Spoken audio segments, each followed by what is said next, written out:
Negative energies की अगर हम बात करें, यानी कि मनफी नौयत का जो असर, कोई जज्बा, कोई फीलिंग जो हमें महसूस करते हैं.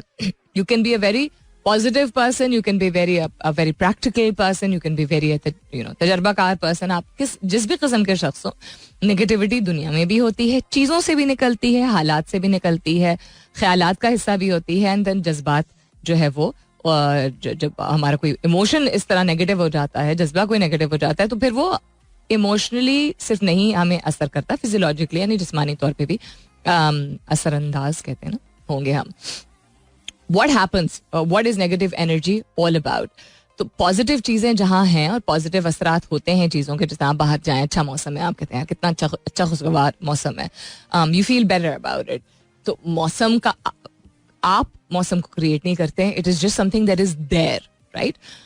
उसी तरह यार कितने मज़े का खाना है, यार कितना प्यारा सोफ़ा है, भी एनीथिंग, कोई भी ऑब्जेक्ट है, कोई भी शय हो सकती है जिससे आपको अच्छा महसूस होता है. तो वो एक पॉजिटिव इमोशन यानी कि मुस्बत नौयत का जज्बा जो है वो कुछ सेकंड के लिए, कुछ लम्हात के लिए या ज्यादा देर के लिए आप महसूस करते हैं. Same thing happens with things that are around you that you don't realize that they are causing a negative impact. आपको उस वक्त नहीं शायद इमीडिएटली एहसास होगा. तो दो चीजें होती हैं. एक ये कि पहले से आप शायद कुछ देख के किसी चीज से गुजर रहे हैं, किसी फेज से, किसी मरहले से, जिसकी वजह से आप वैसे ही थोड़े स्ट्रेस्ड हैं. इस वजह से उन चीज़ों का असर आपके ऊपर थोड़ा ज़्यादा हो सकता है, या ज़रूरी नहीं है कि आपकी बॉडी उस तरह के एक नेगेटिव स्टेट में हो, स्ट्रेस्ड हो already. There are just things sometimes excuse me which do not exude positive energy. So इससे सबसे पहले तो ये आइडेंटिफाई करना कि होता क्या है, इसको क्यों हमें लाइटली नहीं लेना चाहिए. क्रॉनिक हेल्थ प्रॉब्लम्स आपकी नेगेटिव एनर्जी की वजह से डेवलप हो सकते हैं, यानी कि आपको सीवियर किस्म की बीमारियां हो सकती हैं. बीमारी अगर कोई होनी थी अंडरलाइन, बहुत से इसकी चूंकि साइंस भी होती है कि आपको आप प्रोन हैं, या जेनेटिकली आपका इम्यून सिस्टम आपका कैसा है, आपका जेनेटिक स्ट्रक्चर आपका क्या है, यानी आपको विरासत में किस तरह की चीज़ें अच्छी बुरी दोनों जो है वो हमें मिली होती हैं. फिर इम्यूनिटी सिस्टम आपका डिपेंडिंग ऑन आप किस माहौल में है, पोल्यूटेड माहौल तो नहीं एक्सेट्रा, उस पर भी बहुत डिपेंडेंट होता है. आपकी ग़िज़ा किस तरह की, उस पर भी डिपेंडेंट होता है. तो सिर्फ आइसोलेशन में ये नहीं हो रहा कि अच्छा कोई नेगेटिव चीज़ है तो उसकी वजह से आपको क्रॉनिक हेल्थ प्रॉब्लम होगी, लेकिन कंसिस्टेंट यानी बहुत अरसे के लिए, काफ़ी दौरानिए के लिए अगर नेगेटिव एनर्जी होती है आपके इर्द गिर्द, तो आपको वो बीमारी आपको पकड़ लेती है और काफ़ी अरसे तक रहती है. आपकी सेहत काफ़ी बुरी हो सकती है. दूसरी चीज़ ये कि आपके काम फंसने लगते हैं. आपको कभी लगता है ना काम क्यों नहीं बन रहा. अब जहाँ रिलीजन, मैंने शुरू में ही कहा था कि स्पिरिचुअल या थोड़ा सा क्या कहते हैं इसको, सुपरस्टिशियस, ठीक है, उस पॉइंट ऑफ व्यू से भी आप कह सकते हैं कि ये किसी वजह से होता है, कोई और बीइंग, कोई और फोर्स होती है, and people believe in that. I am also one of those people who believes in the impact of certain things. मजहब के हवाले से हम ये यूजुअली कहते हैं कि ये किस्मत में नहीं लिखा था, विच इज ट्रू, कि जो नहीं लिखा होता है वो नहीं मिलता है, और जो लिखा होता है वो कुछ भी हो जाए वो मिल जाता है. लेकिन वो जो आपकी जो जर्नी होती है, आपका जो सफर होता है उस चीज तक पहुंचने में, अगर उसकी बीच में दरारें हैं, तो वो जो दरारों का जो सफर होता है, जो रुकावटों का जो सफर होता है, वो क्यों क्रिएट हो रहा होता है, वो आउट ऑफ द ब्लू नहीं क्रिएट हो रहा था. उसकी साइंस ये है कि आपकी चीजें अगर फंस रही हैं तो यू हैव टू अंडरस्टैंड किस तरह की एनर्जी है. एनर्जी को निकालना, नेगेटिव एनर्जी को निकालना उस वक्त जरूरी है. काम होना होगा तो यस हो जाएगा, लेकिन नेगेटिव एनर्जी निकाले बगैर तकलीफ ज्यादा पहुंचेगी. Feeling lethargic all the time, हर वक्त एक थकावट का एहसास, ये भी नेगेटिव एनर्जी की वजह से होता है. आप अनकंफर्टेबल होने लगते हैं जल्दी, यानी कि आप किसी भी जगह पे ज्यादा देर रहना नहीं चाहते. बार बार आपके दिमाग में मनफी ख्यालात आते हैं, एंग्जाइटी आपको ज्यादा होने लगती है. और कभी कभी जो चीजें, अब हर शख्स मुनफरिद होता है और इनफरादी तौर पे हर शख्स का रिएक्शन डिफरेंट होता है, लेकिन कुछ चीजें ऐसी होती हैं कि अगर किसी चीज पे आपको कोई देख के आपको बुरी सी चीज हो, आप कहेगा यार ये क्या है, या कोई कहेगा यार ये क्या है. अगर कोई चीज देख के एकदम कोई चीखने, चिल्लाने, घबराने, रोने, धाड़े मारने शुरू हो जाए, जो कि आप नहीं किस जनरली लोगों को नहीं आप देखते हैं ऐसा करते हुए, इसको एरेटिक बिहेवियर कहते हैं या एक्सट्रीम बिहेवियर कहते हैं. तो उस शख्स के ऊपर उंगली उठाने की बजाय ये समझने की जरूरत है कि इस तरह का इरेशनल बिहेवियर वो शख्स क्यों सामने लेके आ रहा है या आ रही है, किस किस्म की नेगेटिव एनर्जी से वो सराउंड हुआ है. क्योंकि नेगेटिव एनर्जी आपके अंदर से भी उभर के आती है बिकॉज किसी चीज ने आपको मुतासिर किया होता है जहनी तौर पर, जज्बाती तौर पर, और चीजों से भी आपकी तरफ नेगेटिव एनर्जी या माहौल की तरफ से भी आपको मुतासिर करती है नेगेटिव एनर्जी, आप पे हावी हो सकती है और आपको जिस्मानी तौर पे और जहनी तौर पे बीमार कर सकती है, आपके काम में रुकावटें पैदा कर सकती है, आपका निज़ाम जो आपको लग रहा होता है नॉर्मल है उसको दरहम बरहम तो नहीं लेकिन बहुत बुरी तरह इम्पैक्ट कर सकती है. आइडेंटिफाई करना सबसे जरूरी है, उसके बाद how to deal with it and then how to move on. Talking about the impact of negative energy from you towards the environment and then of course on your life and then from things towards yourself also. यानी कि आपके दिमाग में हर किस्म के ख्यालात आते हैं, अच्छे बुरे, घबराहट के, शक के, शुबहात के, खुशी के, हर तरह के ख्यालात भी होते हैं, हर तरह के जज्बात भी होते हैं. उसी तरह चीज़ों से, माहौल से, जो कि आपको हम माहौल जब कहते हैं तो सिर्फ उसमें लोग और उनके रवैये शामिल नहीं होते हैं. अब चीज़ों को आप कहेंगे क्या जादुई असर होता है इनमें? नहीं, जादुई खुदा न खास्ता कोई उस तरह असर नहीं होता है. But scientifically speaking some things, whether वो एज उनकी ऐसी हो, शायद वो ऐसे माहौल से आए भी हों जहाँ के चीज़ों की बात हो रही है जो कि नहीं इतना अच्छा असर हुआ हो, चूँकि मुख्तलिफ मज़ाहिब including Islam also believes in the impact of supernatural things लोगों के ऊपर और चीज़ों के ऊपर. इवन इंसान का ईमान पुख्ता हो बेशक, बट देयर इज जिक्र about different super natural beings, यानी हमारे अलावा भी जो है वो माहौल में, एटमॉस्फेयर में चीज़ें मौजूद होती हैं जो कि दिखती नहीं है. तो बहुत सारी साइंटिफिकली भी चीज़ों को एक्सप्लेन किया जा सकता है, रिलीजियसली भी एंड स्पिरिचुअली भी, and that's what we are talking about कि आपकी जहनी सेहत, जिस्मानी सेहत, जज्बाती सेहत के ऊपर असर, आपके काम में रुकावटें, बीमारियां, अजीब सी अनईजी सी फीलिंग, ये सारी चीजें, उसका ये मतलब नहीं है कि आपके अपर स्टोरी का कोई स्क्रू ढीला हो गया. नॉट एट ऑल, बिकॉज इंसान अपने ऊपर शक व शुबात करने लगता है कि यार मेरे साथ क्यों हो रहा है, मैं ऐसा क्या गलत कर रहा हूँ, या मेरे साथ क्यों हो रहा है वाली सिचुएशन. तो उसको जब आप प्रैक्टिकली साइंटिफिकली अंडरस्टैंड करेंगे तो then you will be able to deal with it better. We'll talk about this of how you can deal with it, और कौन सी ऐसी चीजें होती हैं जिनको आप आइडेंटिफाई करते हैं, यानी उनकी शनाख्त आप करते हैं, तो वो शनाख्त करने के बाद आप उन चीजों को चेंज कर सकते हैं और बासानी चेंज कर सकते हैं, अपने ऊपर हावी किए बगैर चेंज कर सकते हैं. और ऐसा नहीं होगा कि चुटकी बजाएंगे और सब ठीक हो जाएगा, लेकिन you will definitely feel a change. अब मैं डेफिनेटली इतनी श्योरिटी के साथ क्यों कह रही हूँ, बिकॉज दुनिया भर में जब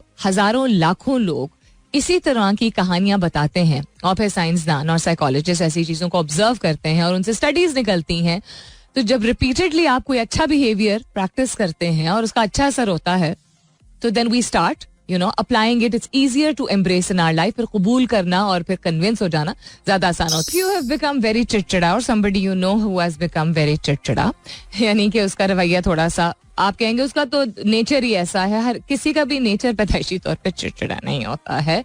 बहुत यंग उम्र से वो शख्स जो है उसकी पर्सनालिटी का हिस्सा ये बिहेवियर बन सकता है, लेकिन कभी कभी you see people who are absolutely going about their way, अपना काम कर रहे होते हैं, लेकिन कुछ अरसे के लिए आप देखते हैं या वो खामोश हो जाता है या वो चिड़चिड़ा हो जाता है, छोटी छोटी बात पे बहस, and as I said erratic behaviour, यानी कि आप एक्सपेक्ट नहीं करते हैं कि कोई चीज जिसको आप छोटा समझते हैं कोई और बड़ा भी समझ सकता है, लेकिन बड़ा समझने का मतलब ये नहीं होता कि वो शख्स बिल्कुल धाड़े मारने लगे, चीखने लगे, रोने लगे, बहुत ज्यादा गुस्सा करने लगे, क्यों यहाँ पे रखा हुआ है वाला बिहेवियर जो होता है. This is all erratic behaviour, it's not healthy. So negative energy का इम्पैक्ट आपके ऊपर इस हद तक हो सकता है कि ना सिर्फ आप इस तरह रिएक्ट करें, बट आप अपनी तबीयत खराब कर लें. I have just talked about this a couple of times before also in the past couple of links, and just basically you're messing up your own life because you're not taking something out of your system which you can. आप अपनी ही जिंदगी, अपनी ही routine और अपनी ही जो एक energy आपका जो लेवल्स होते हैं उनको जाया नहीं कर रहे होते, उनको कंज्यूम कर रहे होते हैं बुरे तरीके से, बिकॉज आप वक्त नहीं निकाल रहे होते उस चीज को उठा फेंकने का. अब लोगों के साथ तो हम कर लेते हैं ना, फिर भी कि कोई किसी शख्स के साथ बार बार अगर कोई बहुत बुरी रिलेशनशिप में एक्सपीरियंस हो रहा हो तो हम किनारा कशी इख्तियार कर लेते हैं जहां कर सकते हैं. या एक्सक्यूज मी, कोई ऐसी चीज हो जो कि आपके लिए जिस्मानी तौर पे नुकसानदेह, आपको पता है, एक्सक्यूज मी, हाथ आप डालेंगे आग की तरफ ले जाके जाएंगे, हाथ जल जाएगा, आपको पता है. सो बिल्कुल उसी तरह you have to make that effort of observing around you, starting with number 1. आप अपने घर में देखिए कि आपके घर में कौन कौन से कमरे हैं जहां पे नेचुरल लाइट आती है या वेल लिट कमरे हैं. यानी कि आपके घर में अगर ज्यादातर कमरे, घर ही ऐसा बना हुआ है, मकान, टेंट, जो भी आप जहां पे भी रहते हैं, अपार्टमेंट, जहां पे रोशनी कुदरती तौर पे नहीं आती है. और अक्सर मैंने देखा लोग कहते हैं यार पर्दे बंद करो, बहुत धूप आ रही है, सर्दियां हो गर्मियां हो जो भी हो. That's actually very it's very beneficial for you if you let natural sunlight come in. जहाँ पे natural sunlight नहीं है और अगर आप अफोर्ड कर सकते हैं कि आप लैम्प्स या कैंडेसेंट लाइट्स जो है उनको ऑन करके रखें, उनको करना जरूरी है. क्या आपके घर में ऐसे ज्यादा कमरे मौजूद हैं जो कि बंद से लगते हैं, जहाँ रोशनी नहीं आती है? क्या आपके घर में खिड़कियां अक्सर बंद रहती हैं कि मिट्टी आएगी, धूल, ऐसा होता है ना, अम्मियाँ और भाभियाँ और बहनें बोलती हैं कि झाड़ू लगवाने में और सफाई करने में दिक्कत होती है तो खिड़कियां बंद करके रखा करें. इवन गर्मियों में होता है ऐसा. That also because you are blocking something natural. हमारी जिंदगी का निजाम, इंसान का वजूद, जानवरों का वजूद, पौधों का वजूद किस चीज पे है? धूप पे और ऑक्सीजन पे, या प्लांट्स के केस में कार्बन डाइऑक्साइड पे भी. So air, breathing, natural air and natural sunlight, इन दोनों के बगैर ना इंसान ना कोई और जानदार ग्रो कर सकता है, बढ़ सकता है. तो आपके ख्यालात, आपके जज्बात और आपकी पॉजिटिव एनर्जी कैसे ग्रो कर सकती है? सबसे बेसिक ये चीज है. How can it grow with two things without which otherwise you can't function? So सबसे पहले आज जाके आप प्लीज ऐसा कीजिएगा अपने घर में, अगर आपको लग रहा है कि बड़े ही अरसे से बहुत ही कोई बुरा माहौल चल रहा है, या आपका दफ्तर भी अगर ऐसा है जहां आप काम करते हैं, वहां पे भी आपको ऐसी जगह क्यूबिकल में बैठना पड़ रहा है, ऐसी जगह पे बैठना पड़ रहा है जहां ना रंग रोगन ऐसे हैं कि ब्राइट कलर के हैं, ना आपके इर्द गिर्द कोई इंडोर प्लांट है, ना कोई बिकॉज अक्सर एसीज होते हैं बिल्डिंग्स में, तो ना कोई नेचुरल लाइट आ रही है, ना हवा आ रही है. You need to be able to make changes however possible. अगर बिल्डिंग ऐसी है, आपका दफ्तर ऐसा है, तो आप हर घंटे बाद थोड़ी देर के लिए नेचुरल सनलाइट में चले जाएं. अगर खिड़की खोलने की इजाजत है तो खिड़की जरूर खोलें. किसी काम से कम एक दफा दिन में अपने काम के दौरानिए में आप बाहर जरूर निकलें.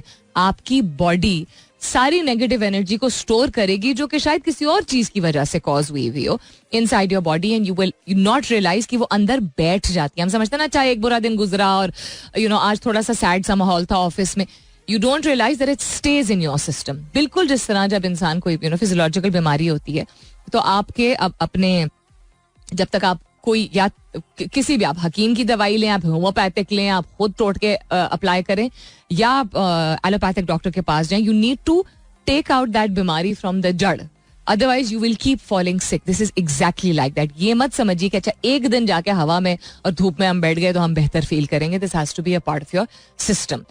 सो invite nature in with sunlight, with indoor plants if you can. बहुत बेसिक चीजें होती हैं.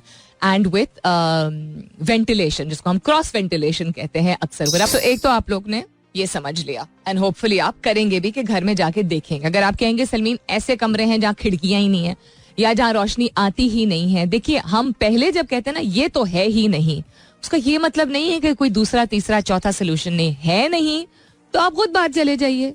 खिड़की बना नहीं सकते वहां पे, तो खुद तो बाहर जा सकते हैं ना. हवा अगर वहां से आती नहीं है, हवा का रुख ऐसा नहीं है क्योंकि दीवार साथ में बनी हुई है, किसी का घर ऐसा बना हुआ है जैसे हमारे, अगर हम घर के अंदर खड़े हो और फ्रंट फेसिंग हो तो लेफ्ट साइड वालों की जो पड़ोसियों की दीवार है वो बहुत ज्यादा ऊंची है फॉर सिक्योरिटी रीजंस. वहां से हवा नहीं आती है इतनी, दूसरी साइड से आती है, तो वहां हम किचन का दरवाजा खोल देते हैं, तो वहां से क्रॉस वेंटिलेशन हो जाती है. Whatever you can possibly do. अच्छा, चीजों के हवाले से लास्ट चीज है. चीजों के हवाले से मैंने बात की थी कि चीजें नेगेटिव एनर्जी कंटेन करती हैं. आपने शायद सुना अपनी नानी, दादी, चाची, किसी बड़े को, बुजुर्ग को ये कहते हुए, टूटा हुआ शीशा घर में नहीं रखना चाहिए, फटा हुआ कपड़ा नहीं रखना चाहिए. ठीक है, किसी खास तौर पे अगर कहते हैं ना कि कैंची अगर लग जाए किसी चीज के ऊपर तो उसको निकाल देना चाहिए घर से. उसी तरह कोई ऐसी चीज जो कि अगर मेरा ज्यादा एक्सपीरियंस है साइंस को साइड पे रखते हुए, कोई ऐसी चीज जो आपके घर में 2-3 साल से मौजूद है और आपने कभी नहीं इस्तेमाल की, ना उसे देखा, ना देख के महसूस हुए, ना खाया, ना पहना, ना ओढ़ा, कुछ भी नहीं किया और स्टोर में बंद है, ठीक है, और यकदम आप उसको निकालते हैं, तो ओल्ड एनर्जीज और पुरानी बासी, साइंस के मुताबिक तो वो सारा मॉइस्चर होता है उसमें, एयर पोल्यूटेंट्स जो होते हैं, वो हर चीज बंद हो चुकी होती है उसके अंदर. तो ऐसा नहीं कि उसके अंदर से खुदा ना खास्ता कोई और बीइंग निकलती है, बट वो नेगेटिव एनर्जी एक बंद संदूकचे से, या किसी, हम धूप दिखाते हैं ना जिस तरह कपड़ों को जब मौसम बदलता है, तो बिल्कुल उसी तरह कोई पुरानी चीज होती है, अगर बहुत अरसे से आपके पास मौजूद है, 2-3 साल तो मैं वैसे ही कह रही हूँ, और यकदम निकालें, you will feel this. I have felt this so many times. खास तौर पे अगर कोई ऐसी चीज है जिसका मैं ना भी सोच रही हूँ, मेरे कॉन्शियस में ना भी हो कि जी ये फलाने वक्त फलाने वक्त का सामान है, मैं क्या करूं, नहीं, ना भी मैं इस तरह सोच रही हूँ, एक इम्पैक्ट आपके ऊपर होता है. तो साइंटिफिक एक्सप्लेनेशन यही है that anything which is closed, enclosed, उसको हवा नहीं मिल रही है. हम कपड़ों को हवा क्यों देते हैं? जानदार तो नहीं है ना वो, एक दफा वो बन जाते हैं और प्लांट से जब निकल जाता है, आप खासतौर पे अगर कोई कॉटन है जिस तरह, ठीक है, कपास है, तो उस वक्त वो it is a plant, it is जानदार. एक दफा जब आपका कपड़ा बन जाता है तो इट इज नॉट जानदार. उसके बावजूद हम क्यों हवा या धूप लगाते हैं? हर चीज को जरूरत होती है. तो इन चीजों को आइडेंटिफाई करना, बहुत पुरानी कोई चीज है, कटी हुई है, फटी हुई है, you know, anything at all, get rid of it. You know, cracks अगर आप देखें आपके घर में, अगर सीलन आपको दिख रही है, दीमक आपको दिख रही है, हवा लगाएं. हर चीज को हवा लगाएं, धूप लगाएं, अंदर पौधों को लेके आए, फूल काट के अपने घर के अंदर लगाएं. कोई रंगीन, अगर आपको तस्वीर किसी मजहबी वजह से नहीं पसंद है तो आप कैलीग्राफी, खताती आप लगा सकते हैं, दीवार पे लगाए. कोई ऐसी चीज जो कि आंखों को और दिल को भाती है और आपको मालूम है. These things will take away all the negative, or not all, but a lot of negative energy from you, from your house, from your mahal, and hopefully, inshallah, you'll feel better. This is Mera FM 107.